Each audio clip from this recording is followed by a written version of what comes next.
House of Representatives receives President Tinubu's bill seeking state police backing.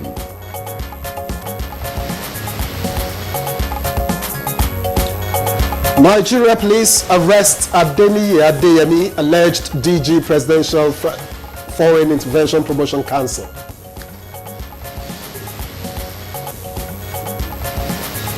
Nigeria partners form Cocoa Alliance to boost regional exports.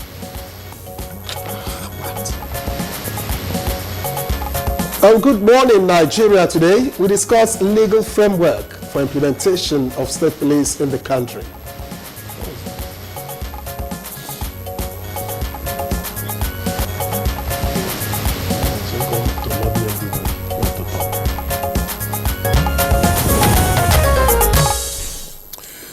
For decades, the idea of state police in Nigeria remained one of the country's most contentious constitutional debates, widely discussed, yet seemingly out of reach. Well, today, that conversation has moved beyond theory into the realm of legislative action. And with the Senate's passage of the Constitution Alteration Bill and the inauguration of the Presidential Working Group to develop a national policing bill. President Bola Tinubu also just presented the State Police Establishment Bill to the House of Representatives for consideration. Now, the country appears to be laying the foundation for what could become the most significant restructuring of Nigeria's policing architecture since independence. If eventually implemented, the current Nigeria police force would operate alongside 36 state police services, bringing law enforcement closer to the communities they are meant to serve. And supporters believe this could strengthen grassroots security, improve intelligence gathering, and build on the experience of regional security outfits, such as Amotekun. Yet, as promising as the proposal may appear, it also raises profound constitutional and democratic questions. Can Nigeria successfully decentralize policing without decentralizing accountability?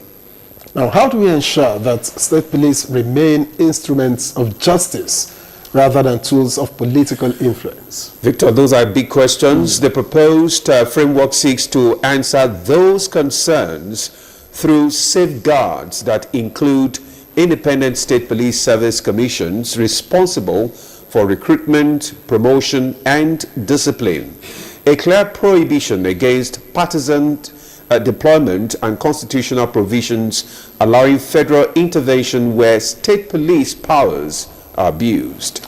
Even so, many observers insist that the real test will not simply be in passing new laws, but in faithfully implementing them and protecting the rule of law. And beyond the legal framework lies perhaps the greatest challenge of all capacity. Creating 36 state police services will require sustainable funding, rigorous training, operational coordination, and enduring political commitment.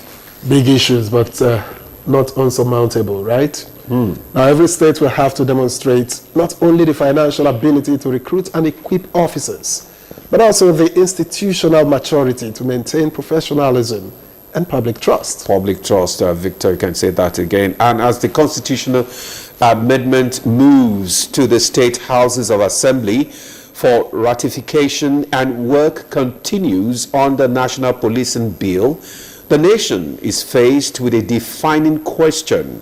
Can Nigeria build a policing system that is responsive to local realities while remaining firmly anchored in constitutional order and national unity?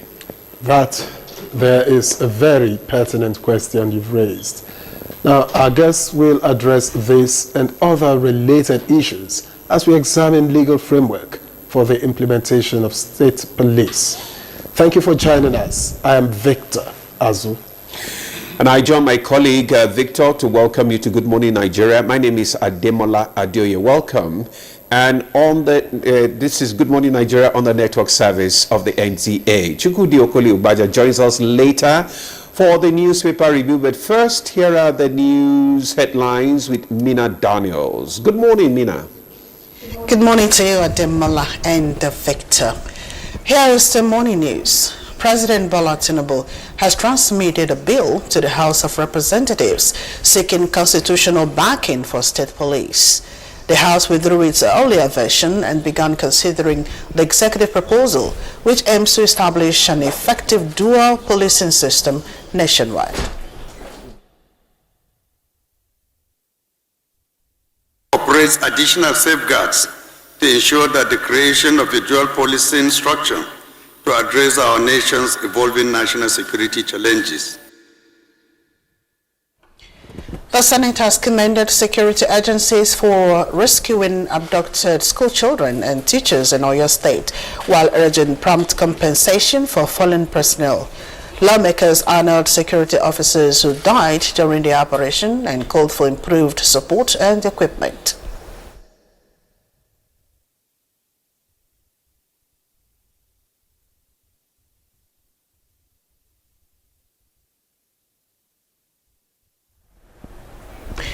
The Nigerian Police Force has arrested Adeni Ademi, alleged Director General of the Presidential Foreign Intervention Promotion Council, over forgery and impersonation allegations. Police claim the council is fictitious and accuse him of using forged documents. The case is before the Federal High Court. The City Boy Movement, a political group within the All Progressives Congress, has unveiled its 2026 national retreat aimed at strengthening its agenda beyond 2027. The initiative seeks to mobilize support for President Bola Tinubu and Vice President Kashim Shettima. As ambassadors of the Renewed Hope agenda, you carry a unique responsibility to build bridges and across communities, promote peaceful engagement, inspire confidence among young Nigerians, and show through your conduct. And the federal government says pension reforms under President Bola Tinubu have improved stability for retirees. PENCOM Director General Omolola Olowararon says the administration has moved from pension arrears to surplus periods, guaranteeing better management and welfare for pensioners. You retire today and you've done your enrollment and all your documentations are okay, you get paid within 48 hours. President Bola Tinubu has inaugurated a 198-kilometer water supply network in Buhari Area Council FCT. Represented by First Lady Oluremi Tinubu, the president said the project will improve access to potable water and enhance living standards for residents. And Nigeria, Ghana, Cote d'Ivoire, and Cameroon have formed a Cocoa Alliance to tackle export challenges. The partnership, sealed in Abuja through the Abuja Declaration, aims to improve trade processes and strengthen cooperation among major cocoa-producing countries. Nigeria is not asking for charity. Nigeria is offering the best open position in the global food economy. We are open for business. Spain has booked a place in the 2026 FIFA World Cup final after defeating France 2-0 in the first semi-final. Mikel Oyarzabal and Pedro Porro scored the goals as Spain now await the winner of the England-Argentina semi-final. And that's the news for now. Good Morning Nigeria continues shortly with Ademola and Victor after the break. Stay with us. Every day, across forests, highways, towns and villages, brave men and women stand watch so that Nigeria can sleep. They leave their families behind, confront danger head-on, and make sacrifices many of us will never see. Yet, the enemies of our nation continue their assault. They target our children. They murder innocent citizens. They force families from their homes. They turn thriving communities into places of fear and uncertainty. Their goal is simple: to break our spirit, divide our people, and steal the future of our nation. But Nigeria is stronger than terror. As we demand greater accountability, stronger security measures, and more effective action from those entrusted with our safety, we must also play our part. Support our security forces. Salute their gallantry. Stand with those who stand for us. If you see something, say something. Let us be our brother's keeper. We must never surrender to fear, despair, or hopelessness. This is not the time for division, not by tribe, not by religion, not by region, not by political party. Because terror recognizes no ethnicity, no faith, and no ideology. Its enemy is all of us. And together, united as one people, we can defeat it. For our children, for our communities, for our future, for Nigeria. Join the movement. Stand for our country. Stand for one another. Hashtag Unite Against Terror. Imagine lovely meals you can cook with these ingredients. You spend heavily, but no guarantee of a tasty meal. Not making a right choice of seasoning cube can ruin your meal, money, and confidence. For a tasty meal, do not compromise. Choose Gold. Use Terra Gold for the rich, consistent taste your loved ones crave for. Good for soups, stews, and jollof. Terra Gold. One cube, endless possibilities.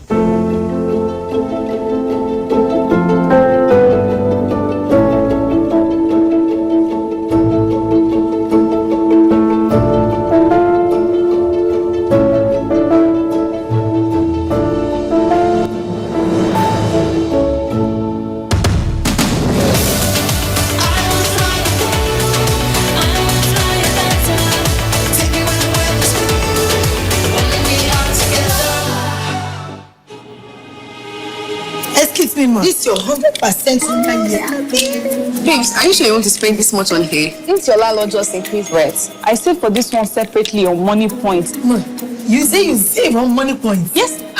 This Madam Money Points here, the array of Yadrea, his target savings money points I used to have it. The rest of this my sub is fixed savings money points I used to do it. The salary of this my staff is save as you transact, son. Jennifer, Money Point save as you transact. Money Point fixed savings and Money Point target savings. What's up? Why did I don't contribute to you? Why should I? Come on, oh, you go give your money to Hadaku to save. You see Money Point accounts there. You know go open a savings account. Now Hadaku you shoot. I beg everybody inside this my salon. Oh yeah, bring out your phone and download the Money Point app now. Even you. What are you waiting for? Download the Money Point app now. Hadaku, wow, the Money Point account. Money Point, made for your progress. Once upon a time, there was a land plagued by blandness. Food had lost its flavor and there was nothing left to savor. Just then, the tastemaker arrives to restore taste to this land of blandness. All she did was sprinkle, stir, and serve. And from that day on, they knew one truth. All they needed is sprinkle, stir, serve. Tastemaker. You make choices every day. Your essential routine shouldn't be one of them. Start with Nivea Men Deep Body Lotion with Max Tech, powered by Black Carbon, that gives you 48 hours moisture. Then, lock in that powerful dark wood scent with Nivea Men Deep Roll-On with Max Tech that gives you 72 hours sweat and odor protection. Skin is for playing it smart. Nivea is for skin.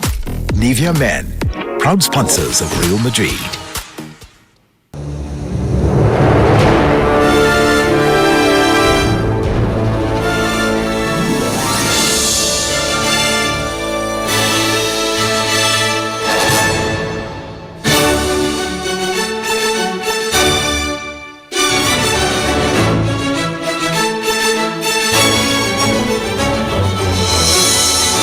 Cube, unwrap joy, unleash taste.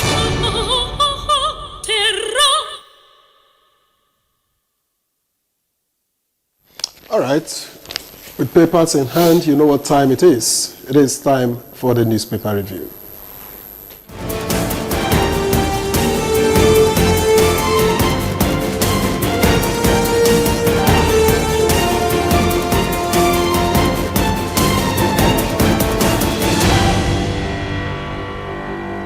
Well, our newspaper reviewer is here, Chukudi Okoli-Baja. Good morning, Chokes. With paper on my lap, you know it's time for newspaper review.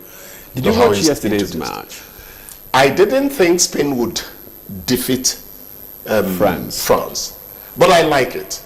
I want my Messi to play Spain rather than France. Why? So it's all, well, I think Spain is going to be easier for Argentina than unfortunately, it's not about what you want. Argentina has a big hurdle to cross. When he sees let them scale the one about England. He says his trip is taking him to the south. We want to see Who wants to walk with you? We want to see England in the final. You mean it? We want to see England in the final. I want to. Let the best get it.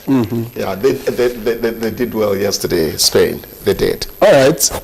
Let's get going. We see you with the new Nigerian here, and just within the nameplate, Obasani breaks 12-year infrastructure silence in Jaba is the first story we take from here. And just below the nameplate, engage Parliament to make institutions stronger. Akpabio tasks Nigerians. That's on page 3. The lead story, petroleum industry. ABU research on zeolite could save Nigeria $300 million annually. That's credited to the VC. And getting to the bottom of the page, Kaduna tackling adolescent pregnancy crisis with 1.5 billion naira investment on youth. That's according to the commissioner. Which commissioner? Well, you find out on page 3. Swan president applauds Obasani over ongoing upgrade of Ahmadu Bello Stadium. It's also on page 23. Apapa Port Command, I'll take that again. Apapa Port Command intercepts 26.5 billion naira worth cannabis in Dhaka, concealed in imported vehicles. That's on page 6. Nuhuri Badu, quiet architect of change against all odds. That's according to Tom Garba on page 5. And finally from here, 2027 presidency, ADP candidate, Ambassador Abbas names Honorable Ike running mate. You get details of that on page 2. And that takes us to the blueprint.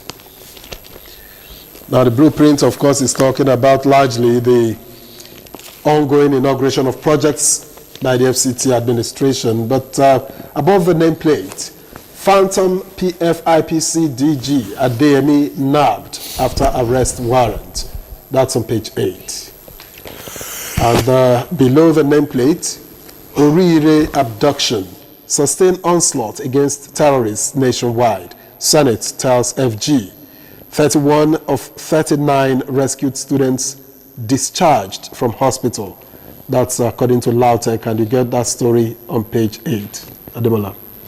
All right, thank you, Victor. And let's look at the leadership newspaper now. And just above that nameplate, we have the sparing of the World Cup and also the results, which we have read out earlier. That Spain beats France 2-0. And tonight, England is playing with Argentina. Now, below that nameplate, we have Sulaiman Tereba Waleke, 12 others to advise federal government on economic reforms. That story can be found on page 7. Rescued Oyo pupil has hole in the heart, says Lautech CMD. Maybe that's why they have not released him. That's on page 20. And Tinubu targets 10,000 homes, 300,000 jobs across 14 states FCT. Details of that story is on page 7. Dangote refinery begins pricing local fuel sales in dollars. That's on page 7. Kano Assembly scraps NUPA law, creates 2 metropolitan agencies. That's on page 4. Benue to establish grain reserve system, trains farmers in ginger production. That's on page 7 as well. The reps withdraw own state police bill, considers Tinubu's proposal, also on page 4. Then we have the picture of the arrested Adeyemi in Osun. He's already is taken to Abuja. So that's on page 4 as well. Chokes. I think the withdrawal you just mentioned by the reps is to bring in some measures that will act as necessary checks concerning how the state police work. I think I read up something like that the other time. Not that anybody is going back on state police or something. No. We need to make that clear, please. I think that yes, it is the framework, the legal framework exactly that we're working on now. Yes. Anyway, that's our discussion. They said the safeguards need to be built in more. Yeah. Anyway, you mentioned I think it was Victor. You talked about the is it the arrest of Adeyemi? Yes, yeah. Okay, that was you, really. Okay. Sure. Yeah. The important thing is that this necessary, very, very important investigation has to go on. Yesterday we said that there was a little doubt. Is he the one everybody should actually be going after? Shouldn't they be going after all the people named and all that? I read one of the papers. Some of the people named are actually going to have to testify. We said it yesterday, that when the probe starts, all the people named are necessarily going to come. So it's a good thing that the judicial way is happening. That is how it should be. You mentioned a very important mineral, zeolite. Yes. Now they are hoping that Alzheimer's patients would eventually gain from the protective effect zeolite has on the brain. I'm just saying this so that our viewer would know what it's all about. And they're saying that it could save Nigeria $300 million. Yeah. So in terms of preserving our foreign exchange, is going to come in there. But the more important factor is that people who have Alzheimer's, which up until now is incurable, have a hope that the plaque that builds in the brain. Incidentally, I have somebody who is going through this, so I'm interested. The plaque that builds in the brain, zeolite might help to, remove it eventually. But research is still a bit far away from a cure for Alzheimer's people. It's unfortunate, but that's what we face at the moment. Yes. Dangote, if he begins to price local fuel in dollars, what's that going to do for pressure on foreign exchange, which we thought had been reasonably, reduced? I don't know. You're going to call in economists to talk about this. I don't quite like the sound of it. Don't understand the because details. I'm not a very good economist, I'll just leave it there. Once I hear dollar, I go shake. Because I know that last we're talking economics, I see that there's a team being assembled to advise. Is it the federal government and our own Professor Waleke seems to be among them? Oh, Waleke. When I come here and do my farm path economics, I would remember that Professor Waleke is watching. I would remember too that late Dr. Kengu would be watching, so I always did my analysis with them, a little apology, just in case. Waleke, mentioning him tells me that it's serious business there. I didn't come here to eulogize anybody, but when he sits here and dishes it out, you know that he's talking about something he knows. What did you say they're trying to do there on that panel? I think Ademola has that. Okay, Ademola has that. Which one is that? Anyway, on the front page. Which one? Yeah. Suleiman Teriba Okay. 12 of us to advise federal government on economic reforms. So it's still taking the economic reforms forward. Is it going the way government wants it to go? Is it derailing? Do you need to touch it up here and there? Those are the things, because it's work in progress anyway. Nothing is static. But so far, so good. The macroeconomics aspect of it seems to have been captured a bit.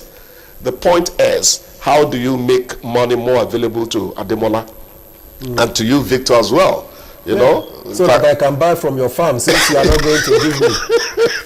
So that's the point. The point of it is to make sure that the program, the project of reforming Nigeria's economy is going well. That's what I think it's all about. Did you say that one of the rescued or your pupils has a hole in the heart. Yes, yes. I don't think that. That'll probably not have anything to do with the kidnap. Yes. Kidnap. Well, maybe it's now being discovered because of the examination. The examination. They had to go through. The examination, and maybe the trauma the child went through could have also made them start suspecting something. You know, when you're still a youth, you could be incubating an ailment, but because your system is still working so well, you know, you now begin to, you suppress it. You know, when you grow older, those things begin to show. Yeah, now 8 of them I think are staying back. 31 out of 39 out of have hospital. been discharged from hospital. Yes. So maybe the others require some more attention. It's still a good medical ending. attention. It's still a good ending, as far as I'm concerned. Sorry about the loss of life, you know, that affected some of our servicemen. You know, some jobs are risky, but good men who love their country still do those jobs. It's really sad. But unfortunate. They did what they swore to do: protect the Nigerian citizenry. That's a very good one on their part. May God receive the souls of those who departed. Yes. Amen. Tinubu targets 10,000 homes, 300,000 jobs across 14 states FCT. It's okay, 10,000 homes. Some people say, hey, drop in the bucket. But let's not begin to sound like the tortoise. The tortoise was told after more than 10 years of bachelorhood, we are bringing a wife to you the day after tomorrow. The tortoise said, the day after tomorrow is too long. What of now? He's been a bachelor for 10 years. He didn't complain. So let's not say that 10,000 homes is too few. The point is somebody is going to get a job at the end of the day. So whatever they need to do, let them do it. Because many homes are near hunger, you know. A friend of mine told me the other time, it's my wife that feeds us now, you know, from her sale of akara. I said, what do you do now? I said, no work. Many homes are really like that now. It's unfortunate. It's really unfortunate. And I don't see how you can assert your manliness when you're being fed by your wife in Africa. Maybe you'll get away with it abroad, not in Africa. Yeah, but things are changing now. Women are doing great jobs now. When my wife could still talk, one day I said, look, Charity, I can't feed you guys anymore. What's up? I can't. You know, she gave me the only quotation she knew in the Bible then. A man who cannot feed his family is worse than an infidel. I'll go begin fight with it and jump. Oh dear. It's like the table is studying, right? That's life, you know. As we understand. Yes. I think individual differences eventually. Exactly. Running a home is but whoever it's opportune to be able to feed should just go ahead and do it, either the man or the woman. Oh, sure. No, the perfect marriage is one where one party does not say it's you who must do it. When your wife becomes your sister, when your husband becomes your brother, when I don't land, nobody can put you asunder anymore.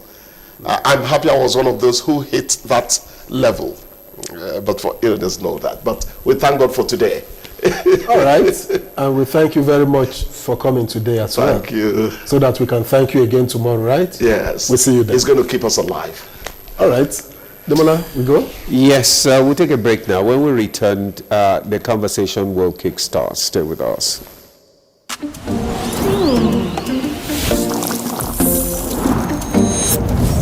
Mike? The baby wants that jollof. What's jollof? That smoky jollof. All right, let me order. No! That one from the neighbor.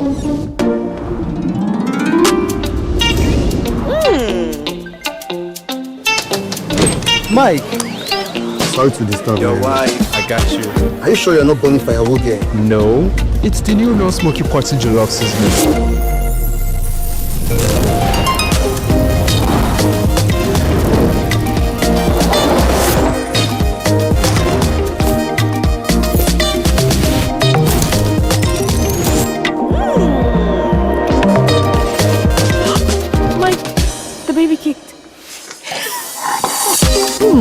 Baby wants new Knorr Smoky Jollof. Enjoy the new Knorr Smoky Party Jollof seasoning for that real delicious taste of Smoky Party Jollof.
A wise man once said, "The abundance of money can never guarantee contentment," which I think is just another complicated way of saying money can't buy happiness.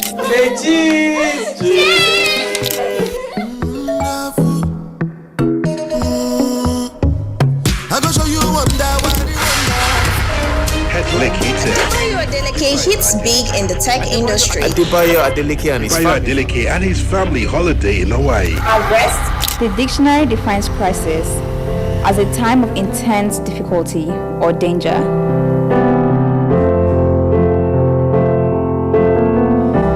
Imagine there's no heaven.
Now, if you look at the issue of legal framework, it is quite simple. First of all, police are standardized all over the world with the principle of law that put into considerations the constitutional issues and human rights abuses to protect and compliance in terms of operations, tactical operations daily, accountability, and supervising and oversight. This is where the legal framework now comes in. First of all, by drafting that, we'll now come to look at issue of boundary adjustment. Where are the limitations? In California, you have superhighway police that look at where are their boundaries. It now stops there.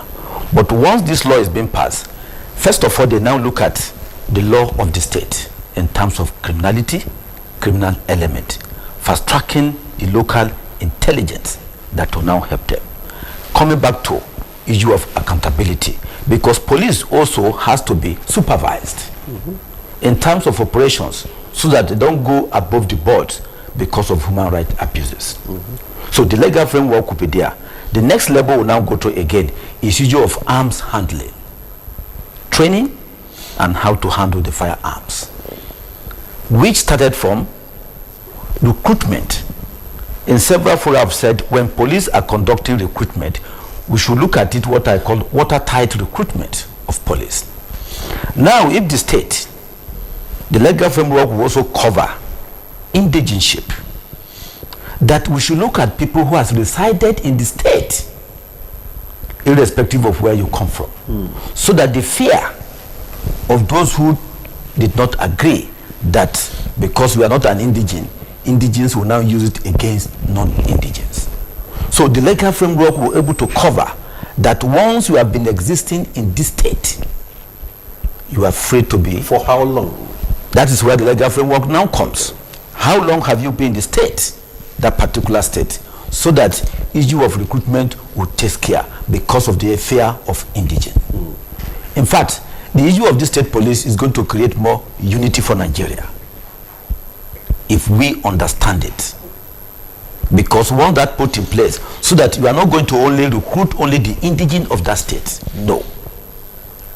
This is where the legal framework now comes detailed, so that people who are going to be recruited are people who have resided in the state, who had intelligence and nook and cranny. In fact, part of the legal framework of state police is that they are closer and faster in terms of response.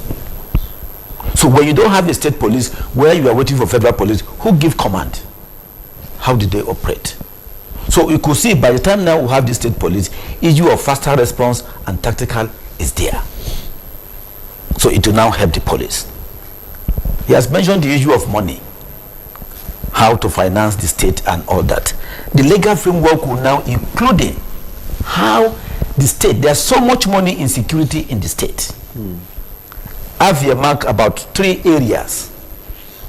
In fact, let me hit the nail on the head.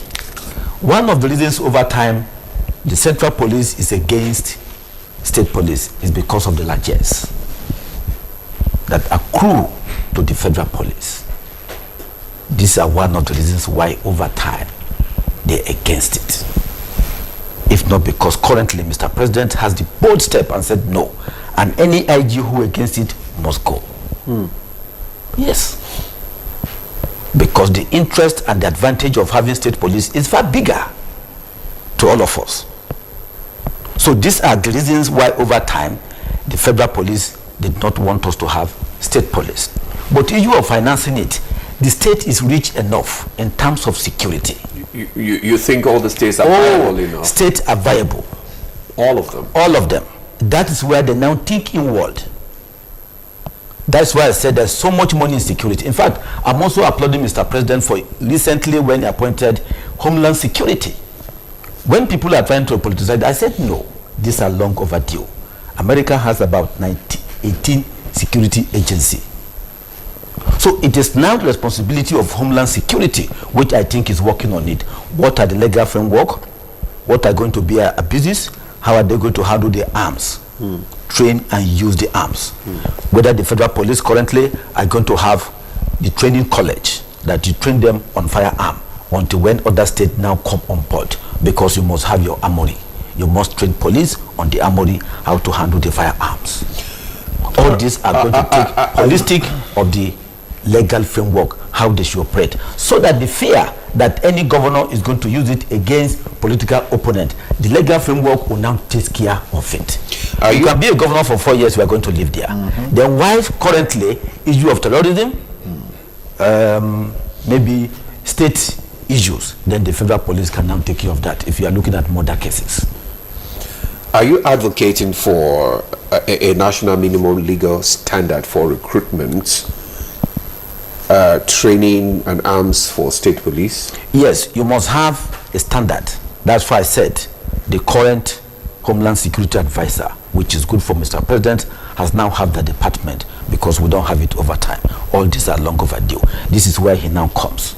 Because first of all, now what we are trying to do is to amend Section 214 to allow the state to establish state police. But now it's responsibility of the Homeland Security to come up with legal framework that include all the citizens irrespective of where you reside. That is why I said having state police will also further entrenching our national unity. If I'm from Kogi and I reside in Abuja, the safety of Abuja comes first, because this is where I stay.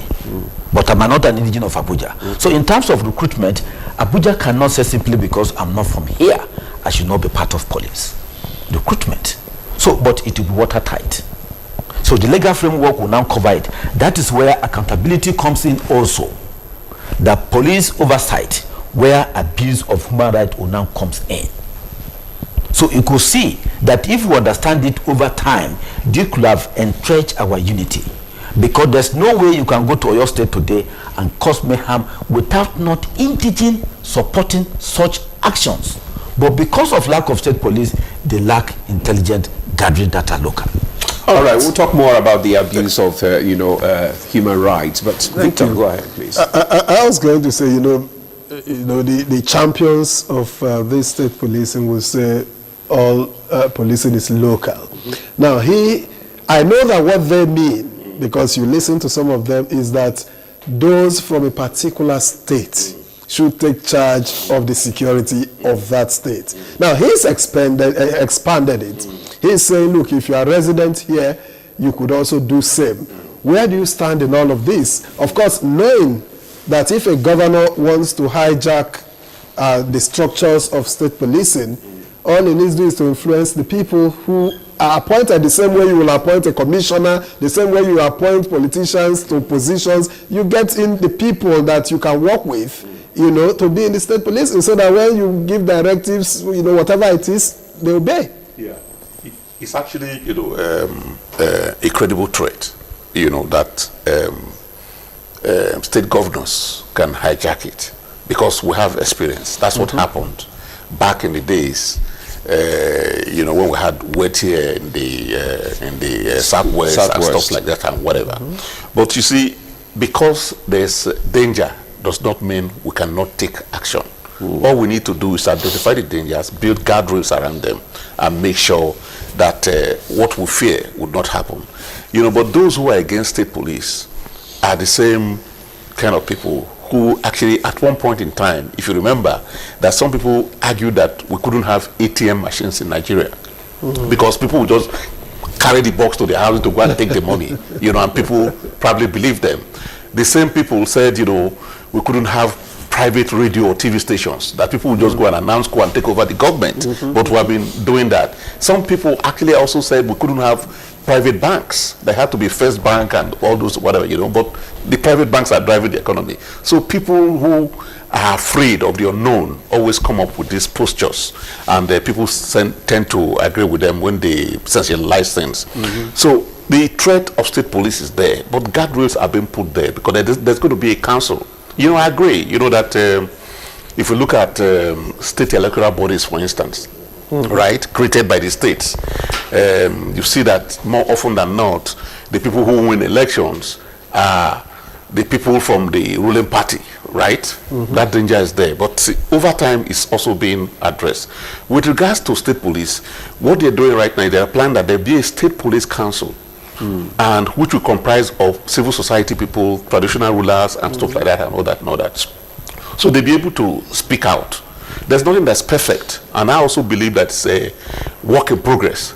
So as we operate and we find gaps that we have to fill, we will rejig the system. The UK has been doing so. Since 1962, they have changed the system many, many times, from centralized policing to state policing and all that and all that. In the US as well, as he said, it's a moving target. Right now, they've cascaded it down all the way to even counties. Of course, I'm sure you have heard of the concept of sheriffs. The sheriff is the person who knows whoever comes into a community. And if the person has not reported to the sheriff will go to you, either your hotel or whatever, and ask you where you're coming from. So, and all these things happening around Nigeria, especially in the hinterland, the insecurity, they are human beings. They are people who are doing these things. Either they dwell in the forest, but they come to town, whatever. You know, and I keep citing this Orire thing in Oyo State. If they did not put their ears to the ground, the security operatives, and they did not interview the people, they did not talk to the people, and the hunters were not involved, and Motekun was not involved, they did not have this proprietary information that they had, that they used to, you know, really work on the whole system to make sure that they found people who were related to these people who committed this heinous crime, and they were able to go and get them. From the information I got from the commander, whatever, they even went as far as Yola and places where those people have relations to go and bring them and take them to the bush and, you know, told those people, if you do anything, we'll do something to you as well. So, as he said earlier, a governor will probably be there 4 years or 8 years. If he uses the system, if he abuses the system, his time is coming. To hunt him. The next person who will come will hunt him. So over time, everybody will understand. There's going to be gaps here and there. There are going to be challenges, but we will tweak them to make sure that, you know, these things are right. But the most important thing is that the president had the boldness, as he has had with other decisions he has made. As the Sun has said, this is the most fundamental restructuring that has taken place in this country, and people are not seeing it as such. Yeah. It is. 1962, 1966, after the coup, everything became centralized. The police, as critical as it is, became centralized. And successive governments have been complaining that this thing will not work. Reporting to Abuja, you know, was difficult. That people have to be on ground. And nobody had the boldness to do it. And everybody kept, but this man was in the lab, you know, cooking it up, looking at the best option. And they've come up with this option. At the time he turned around and said, this is what we must do. Gratefully, the National Assembly, everybody else, Nigerians seem to have a consensus that this is what needs to be done. And we're doing it. So the challenge is there. As he said, the difference that he had just pointed out is that, okay, that not just the indigents that should be recruited, that people who have lived in the community long enough to understand the in and out of the place should also be accommodated. That makes sense. Maybe this new working group will look at it and stuff like that. We're also saying that, of course, I'm sure you're aware, pre-1966, of course, the monarchs were involved in governance of this country, 3 tiers. You know, the monarchs were the third. You know, but they were removed around 1976, and, you know, they introduced local government chairmen and stuff like that and whatever. But you and I know that the monarchs are the people who really have information, because they are the people that the natives, the indigents, go to first of all to complain if there's any issue, if there's any strange thing and whatever. So since they are the ones, the receptors, they have genuine information that can help police. Because the gap that we have right now is lack of intelligence from the locals, which is why they are now saying, you see anything, say it. See something, say something. Because they just realize that, you know, they need this information from the people. You know, unlike what happens here abroad, is the neighbors. The CCTV cameras and the neighbors that they interview to say what has been going on around the place and what. So that culture is about to be introduced. But the reason that culture did not thrive here was because of lack of trust. Lack of trust. People did not trust the police forces, because if you said something they could give the information to the terrorists or the criminals, and they will have reprisal actions and whatever. Yes, but now that this trust is being built, maybe we will get better intelligence that we can use to tackle these people. Yeah, we'll get better intelligence. In your book, you argue for the imperative of state police, and you mentioned some of the policies or failures of the current centralized policing model. Right now, you're talking about the guardrails that need to be, inserted in the framework. Absolutely. Tell us some of these guardrails that you... Yes, these guardrails are some of the things I just mentioned right now. The gentleman mentioned them, earlier. Right now, it can be susceptible to abuse if the governors have absolute control. But look, we keep talking about the governors.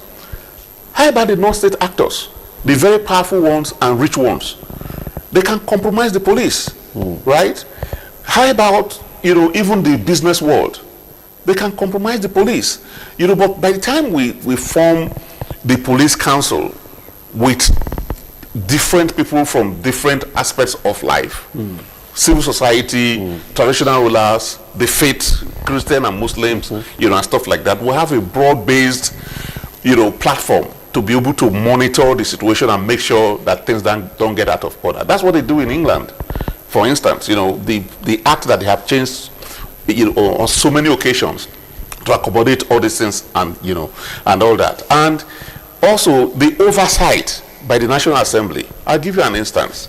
If you recall what took place in Rivers State, when it was deemed that things were getting out of control in Rivers State, the presidency and the National Assembly intervened. They suspended them and took control until they were able to bring things back to order, and they removed them. So that kind of thing can happen. That's why there's a superior council, that if the state police is deemed to be abusing the rights and the processes, it will get to a point where the National Assembly and the presidency can intervene and say, look, these things are not right. You are suspended until we get things right, and they bring in people to organize them and stuff like that. So that's why the dual system is very good. That, as he said as well, if, for instance, there are criminals in FCT and the FCT police is chasing them, they cross over to the next state, they will stop at the boundary. The next state will take over. If there's conflict between the two states, FCT and the next state, the federal police will intervene, as they do in the US, for instance. The FBI moves in, and also the crimes that are national. There are crimes that are local. There are crimes that are national. So, we are not copying exactly one system from a jurisdiction or multiple ones, but we're looking, the people who are organizing this thing are looking at how it applies to us locally. So the dynamics of the situation that we have in Nigeria are being looked at to formulate these policies. And that's why this discourse that we're having right now is also important. I'm sure they are taking the inputs that we're making and stuff like all that I detailed, in my book. And also, apart from state policing that we're advocating now, and some of us are also insisting that it has to cascade down. There has to be local policing, going down to community, getting involved. We're also looking at technology, application of technology. We all know that with the removal of subsidy from petrol, that there's more money going to the states right now. And the evidence we're getting that the money is being used for is building of airports, bridges, roads, schools, and hospitals, which is good. But we shouldn't forget that the fundamental responsibility of government is protection of lives and properties. And that is the most threatening thing right now. So they should look at investing more money in technology to be able to protect the people. Enugu state government is already doing that. And that's why it's one of the safest states in the country right now. So the state governors should actually think of investing more money in technology-driven security to protect the lives and properties of Nigerians. Thank you. Thank you, Mr. Onyibe. Let me get back to Dr. Ajulo in Akure. Now, there is one very, very crucial question, that people have been asking. In times of unrest, during elections, who has the final authority? It's a question of command. Should it be the governor? Should it be the president? What is this bill proposing? Well, thank you very much. And I think I would take inspiration from what we have in Ondo State. That's with Amatekun, before I answer your question. Today in the state, we have Amatekun doing wonderfully well. And it will interest you that in the law that we have for the Amatekun, when it comes to election issues, to safeguard the neutrality of the agency, they have nothing to do with election.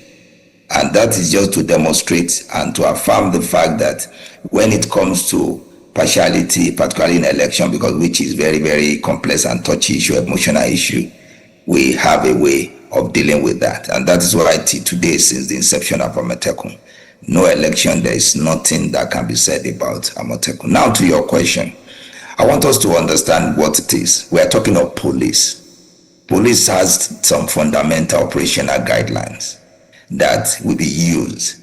And apart from that, the proposition is basically that it has to be, we have police, we have federal police, we have the state police. There'll be a way, all these things have to be worked out. And again, let us draw another inspiration from what we have today in our court system. We have the federal high court, we have the state high court. And there's a way the two bodies has been working through the NJC, that's the National Judicial Council, and the Judicial Service Commission, that the way of command, that's why you see that today we may not see any of such abuse between maybe a governor having a court to use the court to abuse some things. The same thing with the federal. So what I'm saying basically is that there will certainly be a central body made up of the president, of the governors, and all those officials that will be at the central. Then the state we have it at. And that is the beauty of being an attorney general, different from other commissioner, because as a professional, you are being guided by your conscience and by your training. And by that training, now I'm not talking as attorney general of a state, but individually, that what we have with our court system, that's when we have the NJC and we have the State Judicial Service Commission, the same thing will be applied. And to your question, the question we ask is this. Now, to answer your question, that when it comes to election, the same issue is basically, let's look at the Constitution. Who has the jurisdiction over election? If it is the federal, it will be the federal police and maybe assisted by the state police. And when it comes to the state election, or the one that the state has jurisdiction, then it will be the state police, again assisted by any other security agency. Don't forget, we are talking of security, we are talking of police here. Don't forget that we still have the NIA, we still have the SSS, we still have the immigration, we still have all those ones, because when it comes to election, it's about security, and all will be together to be it. So saying it will be from maybe, and I don't think we need to entertain any fear there. And raising all this fear, those that with the operators of this state police or federal police, they are professionals. The only thing I think we need to say anyway, it is free with human being, to always look at the weak points. There are some greatness, there are some good things that have happened from this state, from this country, that we don't we don't talk about. We only look at where the problem is. And it happened to all of us. We have staffs that have been doing great every day. Only just when he must have done something wrong, then we amplify that. The abuse, and that's why we have law, and that's where we have several mechanism to oversight all those will be all the abuse many people have been mounted. There will be a way, and everybody, they have their conscience, they have what to do. But what matters most with the law, I think I just don't want to preempt what has been before the assembly and what has been before that the president just sent. All those things are just safeguards to ensure that all those issues, all those fears people are entertaining is being met. Apart from having the center direction, there will be even police complaint, all those things. And like I remember someone mentioned, so civil society, we're part of them. And if you have all those ones, and if the system can be so magnificent to ask civil society, the MBAs, don't forget some professionals to be part of how to drive the policy and the control of the police, you see that we are ready for business and we are ready to do it right.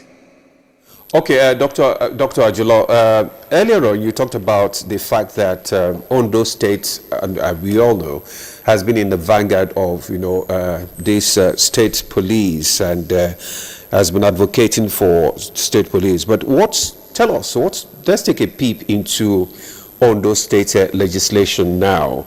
What specific state level legislation has Ondo prepared or drafted in anticipation of the constitutional amendment for state police, and so that other states can actually take a cue from?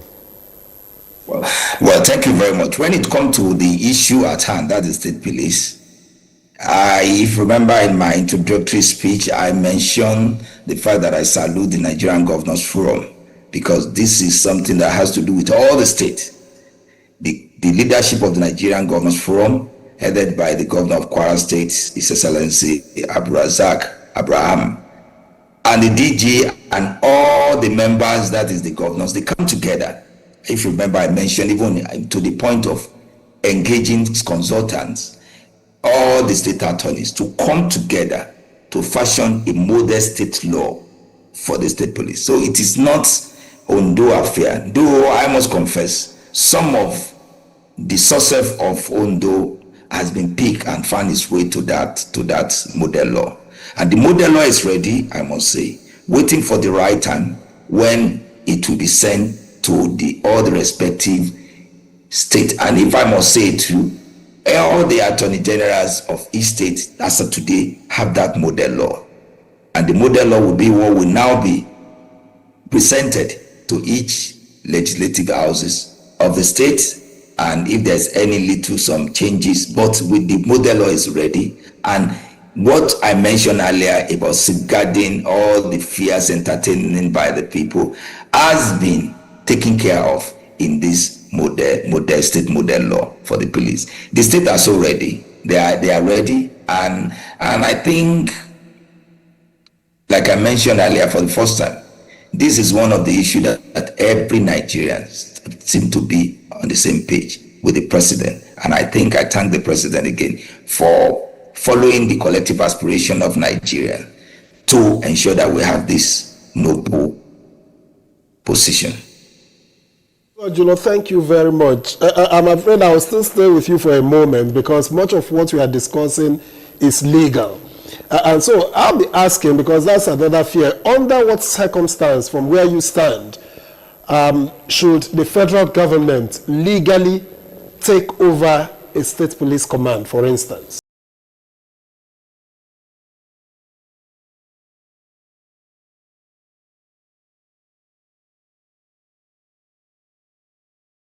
Provision. Don't forget that we have the state of emergency provision in our constitution. That one explains all. It is just to draw inspiration from that and to see when such could happen. And don't forget, even if the federal government need to do that, it is not the president alone, because there's a mechanism in that provision, of even particularly state of emergency provision, that even makes sure that when it comes to state of emergency, all the three arms of government has a role to play. Unfortunately, Nigerian, maybe we are just emotional, we don't look at it. All the three arms of government has a role to play when it comes to that state of emergency. And the same thing if the federal government need to take any state police. First, the president has to make the proclamation on the existing circumstances. Maybe the state, the country is at war, or maybe there's total law or breakdown of law and order, or even sometimes some states can even call the president to say, please come to my aid, there's a problem. And after making that that proclamation, it doesn't end there. The assembly, that's the National Assembly, still have the say of whether it should go on. And after that, whatsoever the president or the assembly must have done, anybody can still have to go before the judiciary to say, please check, is this thing right? And at the end of the day, he said that the judiciary will affirm to say yes, is there in order, or to say no. So what I'm trying to say, because like I mentioned, I don't want to preempt what the proposed bill, because this thing will have to be debated, and I don't want to constitute to use this platform as to debate what is before the assembly, but to quickly draw inspiration.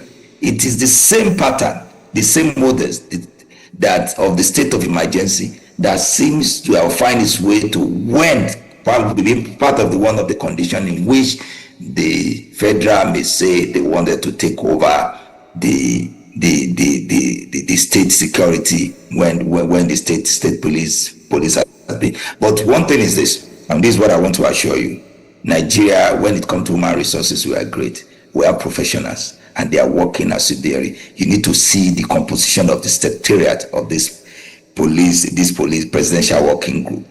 Professors, even about 2 of my old professors were even there working, and it is to take care of all this issue in such a way that no segment, no organs will feel harassed or will feel undermined with this state police.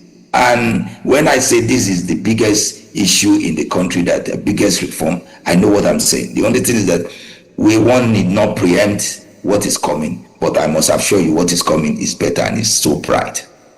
So much, Dr. Ajulo. What is coming is better and brighter. Thank you so much. Before we take our break, maybe we'll just, Dr. Hassan, we'll be talking about, we talked about the success of the release of the Orire, school abductees and all that, and it was due to intelligence sharing, So, what legal framework? Let's look at the legal framework now that will be needed to ensure seamless intelligence sharing between the state police, the DSS, and other, government security agencies. What legal framework do you think will be needed for that? In fact, if you are looking at that, we already have the existing legal framework. All right. It is just that the current state took advantage that DSS, civil defense, army belongs to the federal. Now, looking at security, what are the synergy has each state governor has played? I can categorically tell you today that how many security meetings has each state has with this agency? How synergy did they do? Oyo State issue, there are security reports before the actions. But what did the governor do? They did not take actions because they believe security belongs to the federal. Now, if the federal agency in the state has given you a security report that so school is under threat, do the needful. It is not the federal who now has the power to say we are shutting down this school for some times. One of the states who collaborate with the federal agency in the state today is Kogi State. That is why you see one that's a kidnapping, in less than a few minutes, they're able to get them back. In fact, the governor has now even procured some logistic vehicle for the local so that they can be able to use. So that is why it is so imperative for us to allow the state police to go. But coming back, where I see that issue need to be drawn out, it is the framework of operations of the police, where the governors does not have absolute power because we are voted by the people. If there's a state of emergency in the state, that does not mean the federal will take over the state police command. No. Because the police in the state are for the people. But the legal framework will now comes in. If, example, there are issues where social state, there are state of emergency. The state police continue to do their work in terms of security of the state. That does not take it away. The governor is not going to be taken out. No, within that time. This is why I said I'm happy when the president create Office of Homeland Security. It is now his own responsibility to draw certain frameworks that are legally binding within the federal and the state, that in case of so, this is what will stand. At that time, the state governor or whoever does not have the absolute right over the security of that state. When in River State such thing was declared, the police commander stayed there, the DSS, everybody is there, the army is there. We will only take the governor out of the government house and bring someone else. Then anybody who now come at that time is now to supervise the police state command. So where I think a lot of things need to be done, it is police operational tactical. How do you operate where constitutional human rights are maintained? Because this is where the problem is.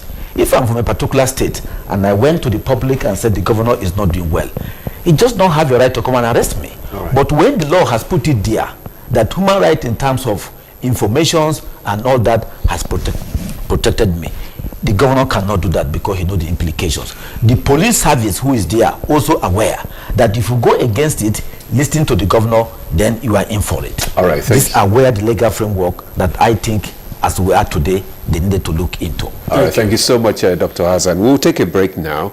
We already have some questions and comments from some of our viewers. Those questions and comments will be read out when we come back from the break. Stay with us.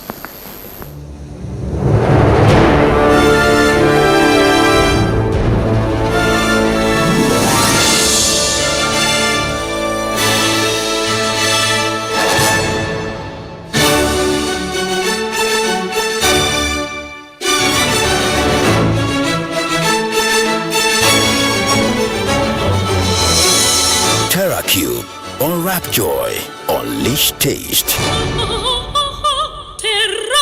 In the name of Allah, the Beneficent and the Merciful, over 20 million children in northern Nigeria are out of school. Iqra free and compulsory education is working to change that by giving orphans and street children the chance to learn, grow, and build a better future. We aim to support 6 million children with books, uniforms, school bags, and essential learning materials. But we cannot do it alone. Your donation, big or small, can transform a child's life and earn lasting rewards. Help us educate, empower, and uplift our children. Support the Iqra initiative today. Donate through Polaris Bank, account name Iqra Free and Universal Educational Foundation, with account number 4091828191, or to our dollar account with 4091828263. Together, let's give every child the chance to learn. I told you how beautiful you are lately. What is the matter again? Please stop asking me what is the matter as if all is well. You need to get married.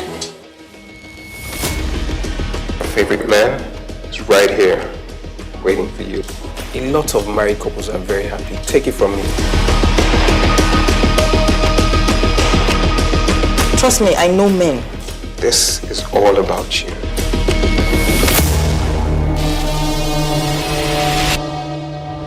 I can't believe, actually, that there was a time when all I wanted to do was to make you mine. You mean guarding and hawking over your husbands from praise like you? Are you tired of me? I am. It's a mistake. What is a mistake? My marriage. Marriage is not a do-or-die affair. Get you and your stupid daughter out of my house. You make more money than he does now. Every friendship has a little competition in it, but inside this house, competition becomes war. She could be a very tough match for me, but all the same. I cuckoo, you know what those old women kind of put here? Suddenly, the heat, the pressure, the chaos. I was going to ask, where is that from? She almost set the house on fire. Time raises, emotions boil louder than the Time voice. up!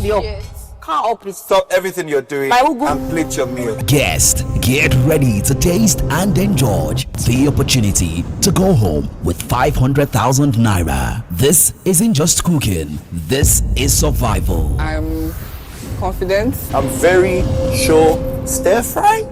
Stir fry? Only two will make it to the final showdown. Only one gets the title.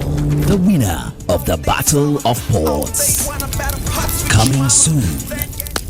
Brought to you by Mr. Chef. The Financial Services Regulation Coordinating Committee, FSRCC, in collaboration with the National Broadcasting Commission, NBC, wishes to draw the attention of the public to the worrisome increase in the activities of illegal financial operators, IFOs, which threaten public trust and the stability of the Nigerian financial system. The FSRCC and NBC hereby advises the general public to refrain from dealing with unlicensed financial operators who deceive individuals with unrealistically high investment returns.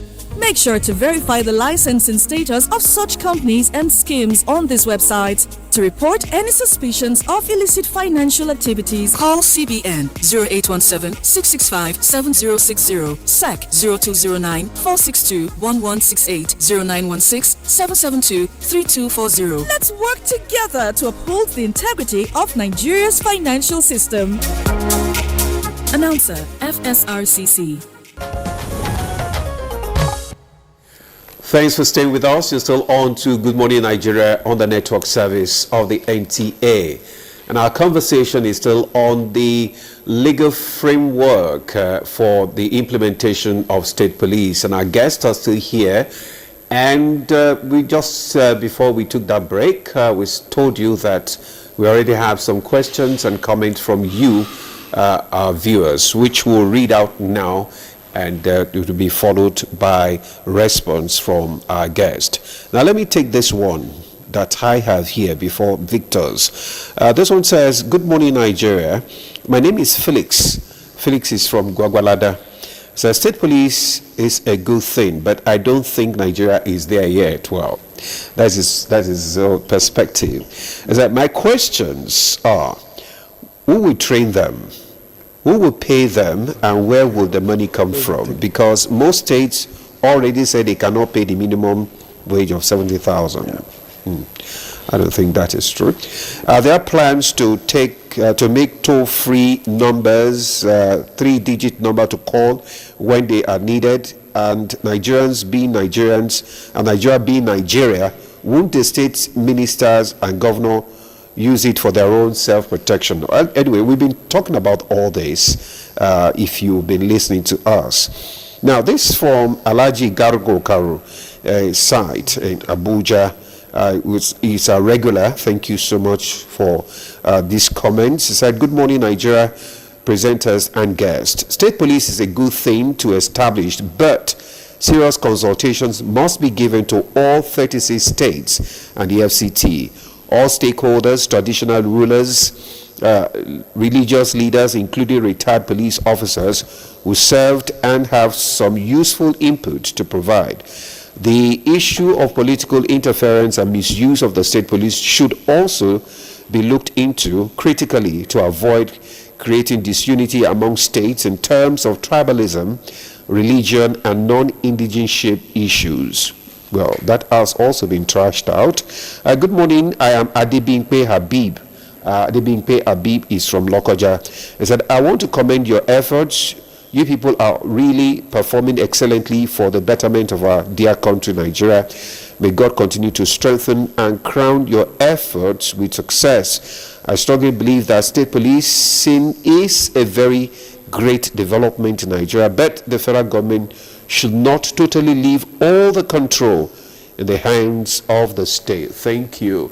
Mr. Yibo, you want to respond to some of these comments? Yes, as you pointed out, some of these things have been dealt with already, especially the guardrails, and it's still work in progress. The working committee is actually listening to everybody.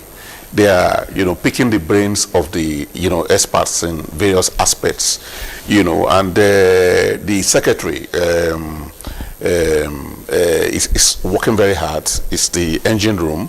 The chairman, the COS to President, Right Honorable Femi, yes, it's also doing its best, and the coterie of experts that they have put there. So these things are going to be addressed, and it's a good thing that Nigerians are responding and coming out with their perspectives, because that's what's going to be built into the whole thing.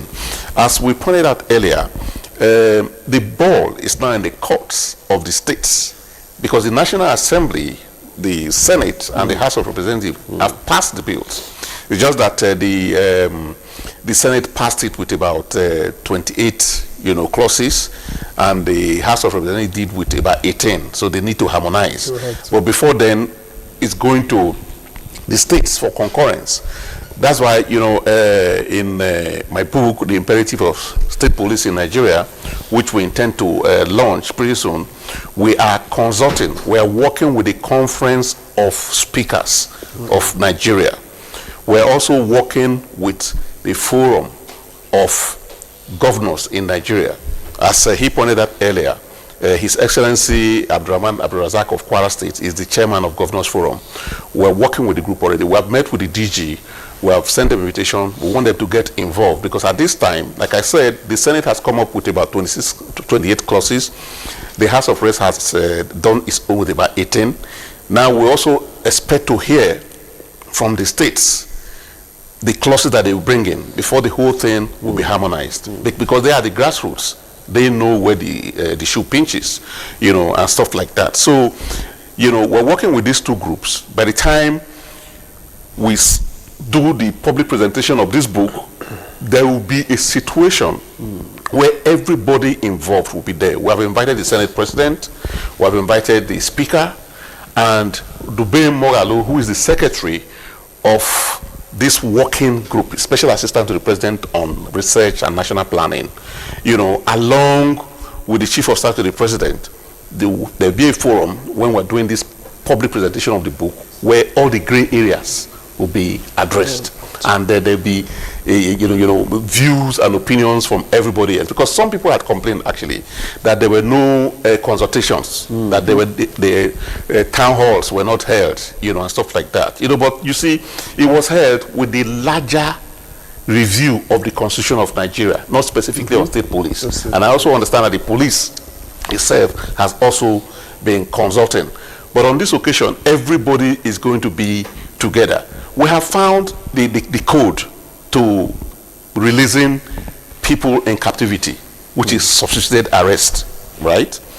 But again, that might have worked in Oyo State. It may not work in the north, because right here, we don't know the people who are doing this thing. The reason we know what happened in Oyo State, because they were able to identify the people. But these people in the bushes who are doing this thing may not be known, so you can't find their wives to arrest, or their children, or their family members. But ahead of this, what I'm even proposing, to say, okay, fine, we're thinking of how to release after they've been arrested or abducted. But how about preventing it? We are saying that ahead of time, right now, corporate Nigeria has been very helpful in the past. When there was COVID, they set up health emergency centers and stuff like that. They also, the bankers team or so, or whatever, they came up with the refurbishment or resuscitation of National Arts Theatre, and stuff like that. And all these are tax deductible. We are saying, okay, some of the reasons why these bandits are able to take the children away from schools very easily, because there's no perimeter fencing around the schools.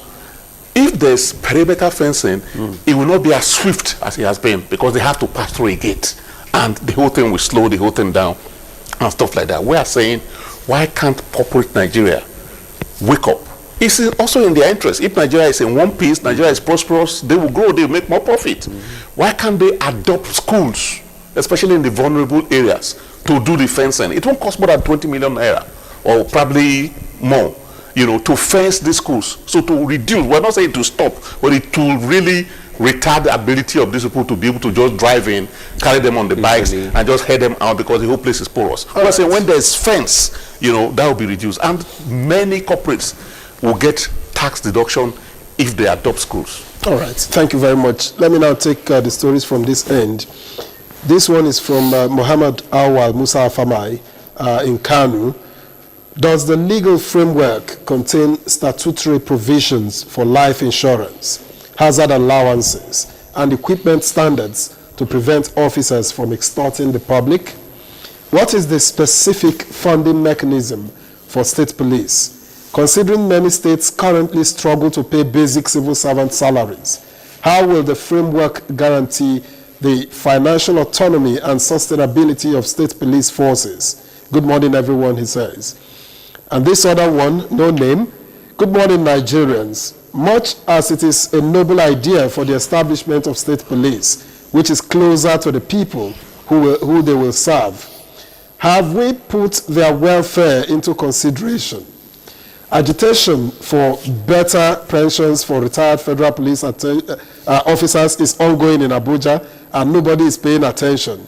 An officer would serve 35 years in the rain and sun, some without leave, and at the end receive 1.5 million naira and 50,000 naira monthly. That cannot buy a bag of rice. Thank you. And finally, from Olowe Festus Sunday in Ekiti State. To me personally, the creation of state police should be eradicated because there are many security agencies in this country. More funding should be provided to all security agencies so that they can work effectively. They should also be well equipped. I'd like to take this to Dr. Kayode Ajulo to see if he can respond to some of these issues that have been raised. Thank you very much.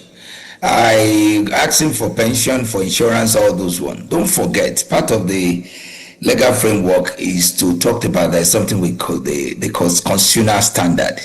That is, there will be a minimum standard that whosoever the state police that must have.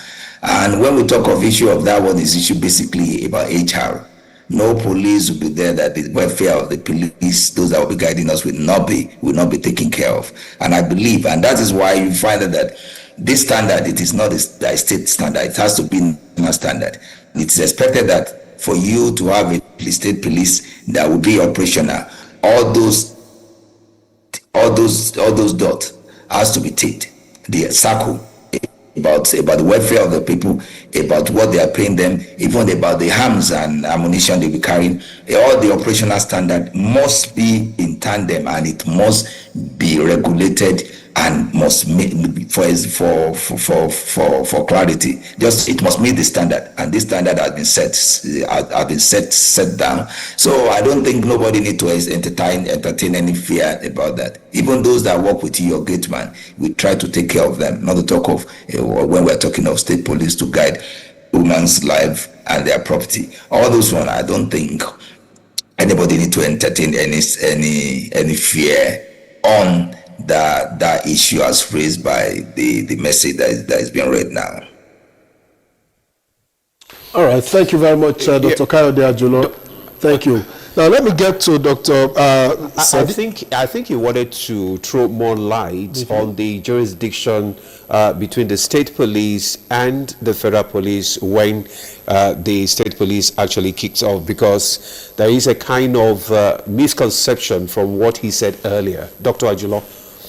Oh, thank you very much. If you remember, you talked about whether the federal can have power to take over the state police.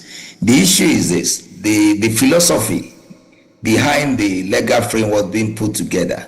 It is basically about collaborative federalism, not an hierarchical control. Hierarchical control in the sense that maybe the federal can wake up a day and say they need to take over the state police. Don't forget, this is a constitutional issue. It is enshrined in the constitution that there shall be a federal police and state police. And there's no way a federal government will wake up to say, I want to take over any state police. That one is no. But however, we have to be sincere. That's why I make allusion to state of emergency. There are some exceptional ground in which I can't call it takeover. Let's call it federal intervention. There are some exceptional situations where it may require federal intervention in trying to see, hey, what is happening with the state police? What is happening? Raise the issue of state of emergency. Once there's a state of emergency, there will be an operation standard and the guiding rules. Sometimes the guiding rules may make some things to have with the state police, we may not know. And apart from that, I mentioned some things earlier, talking about operational guideline. There will be a standard, a minimum standard that will be raised and that will be set by the controlling, that's federal controlling agency. That is expected that any of the state police must meet that minimum standard, failure of which no state police will be in operation. And that's one. Another exception, like if I might say, if there's, for example, if there's a judicial order, though I will not say may that day not come when our court will say this state police should be cancelled, but I'm just trying that's part of the exception. So the basic thing is that state police, no federal agency or federal government has power to take over any state police, but there may be federal intervention in one way or another. For example, when you raise the issue of abuse of rights, there may be even court may look into it, and some other agency we have Human Rights Commission to look at that. Those are the odd things. So not that entirely federal government wake up one day and say this state police has to be cancelled and has to be obliterated from the face of Nigeria. I don't think that will not happen. Thank you for shedding more light, in that aspect. Let's come back to the studio. Dr. Hassan, as we begin to wind up on this conversation now, the issue of public trust has always been a major issue when it comes to issue of policing, and now with the state police now. So let's talk about public trust now. What must the law say when it comes to community policing, local recruitment, language to make citizens actually trust, the police? Thank you. But before that, there are school policy that already in place in terms of safe schools, which is to protect the students, the children, the teachers, and school infrastructure. Now, where the failure now comes is on the state. Why do I say so? Civil Defense has a department that has the portal, where what we call geospatial locations, that every school in your state, you get Google coordinate and send it to them. They fix it in their system. From their system, they monitor. When there is any issue, they have quick response actions. Most of the state has not been able to do that. That's why I said the synergy from the state and the other agency are not hype. If you track today, how many states has security meeting with DSS, Civil Defense, Police, and how much did they use to support them monthly for their logistic is zero. Even FCT here, how many security meeting has able to have with all this? We used to have what we call joint service patrol. Earlier when Wuke came, there's a lot of constant joint patrol that has dropped. But yeah, he's working in infrastructure. But in terms of security, the issue of synergy and supporting those security is low. Right. Yes. Now coming back to the questions you ask. Just 1 minute because... Okay, oh sorry. Yes. I've said it, that the state is not to take over, the federal government is not to take over the state command. Now, the part of the legal framework, the state can adopt some models. We have Pellian's principle model of policing, which take into consideration that they see police as part of society. That model is to eliminate crime rather than going after crime, which means police are part of the people. That is why in UK, a neighbor will call police for you. Your father can call police for you because they apply that Pellian principle, that police is part of community structure. I see you as the same thing. You can't go to UK today and see police with firearms. It's difficult because we are together. I've been part of certain things there. During demonstrations, the guy that fell down, it is police that rescue it. It's a demonstrator. When they have an issue of medical, police quickly bring the ambulance and take the person away to show you how collaborative the kind of police system they have. Thank you. So that is what we need to unfortunately, do. And because there's no time, we have to look issue of, somebody mentioned the issue of financing. We've run out currently, of time. the kind of amount of money go to the state, security vote alone from the state government is part of it. And I've said it, I have 3 areas where the state can generate so much money to pay the police, the pensions, the insurance, and the salary. Thank you. But we should have uniformity. Thank you. We have to go. Why state put into consideration vis-a-vis their own what they can do. Thank you. We have to go. Thank you very much, Now, Dr. Hassan. If in our own case, there have been allegations through the years of police abuse, and I'm talking human rights now, how do we ensure in a minute that state policing does not simply multiply or amplify this challenge? Yes, there's a Human Rights Commission headed by one Ojukwu. And so, pari passu, as this state policing system is evolving, the human rights people are also drawing up, policies and programs to make sure that things are in order. But speaking about funding, that we mentioned earlier, the state policing bill that they have right now is that about 3% of the IGR in the state will be applied.